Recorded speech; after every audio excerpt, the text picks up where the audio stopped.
Well, it has been 24 hours now since the men in this car sparked panic and a mass police presence in Over the Rhine last night. Again, 4 people, including 3 kids, were shot in this drive-by shooting in broad daylight. So far, consider this, 139 people have been injured in 124 reported shootings in Cincinnati already this year. And take a look at this map highlighting some of the gun violence across the city. Cincinnati Police District 4 has been the busiest with at least 46 shootings this year. The next closest is District 3, followed by District 1. Diving now in a little deeper into neighborhood data for you, there have been at least one shooting in at least 39 of Cincinnati's 52 neighborhoods. Over the Rhine has seen the most with 13 so far.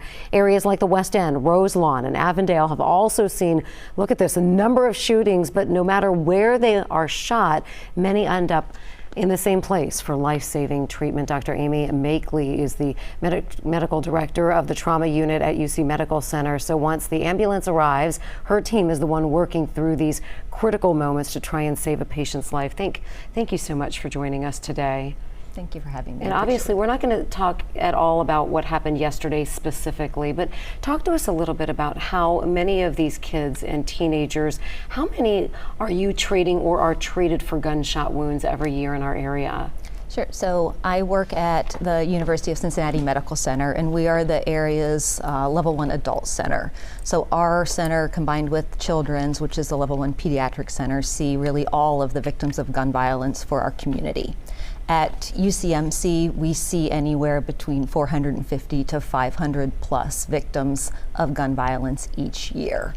And over 50% of those are under the age of 30. The number of victims that we see of gun violence that are under the age of 18 is escalating over the last several years.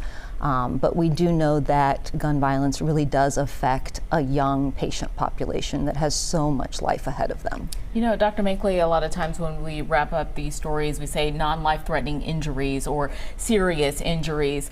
But what exactly do those injuries, from what you see from the gun violence, what do they do to the body, especially as people get older, you know, maybe younger people?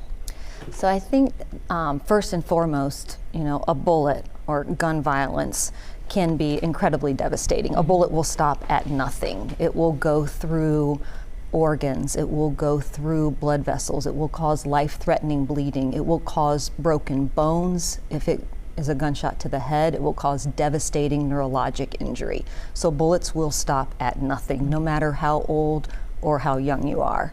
We do see a wide range of injuries.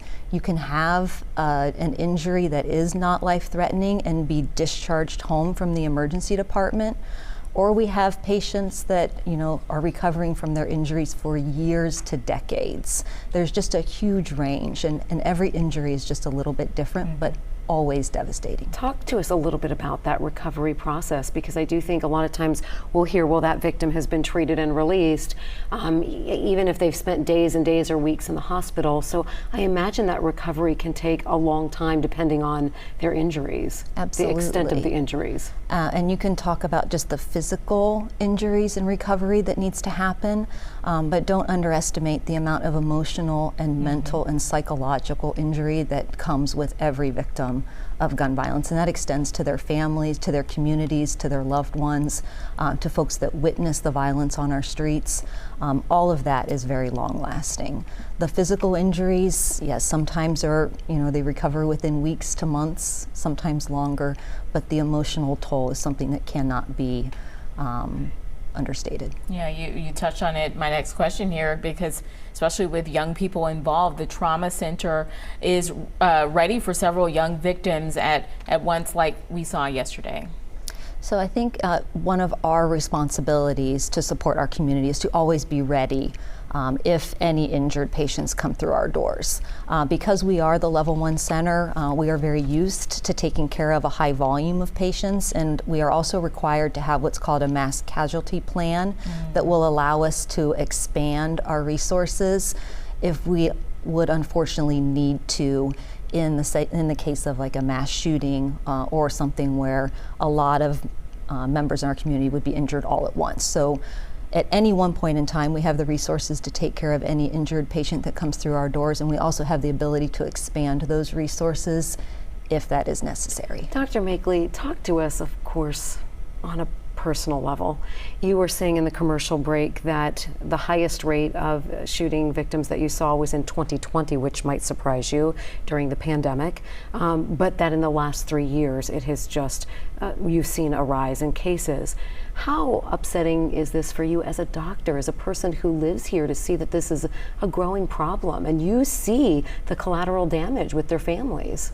I think it's hard to not have it be something that we are now accustomed to and have it be normalized, because in our community it is so common. In 2020 we saw 547 victims, and you get used to it. You get very good at taking care of patients, which is our job to do that, but every member of our team, and it takes a huge team to take care of every injured patient, the number of nurses, physicians, physical occupational therapists, social work support to take care of even one person is huge. And so every injured patient that comes through our doors does affect our entire team.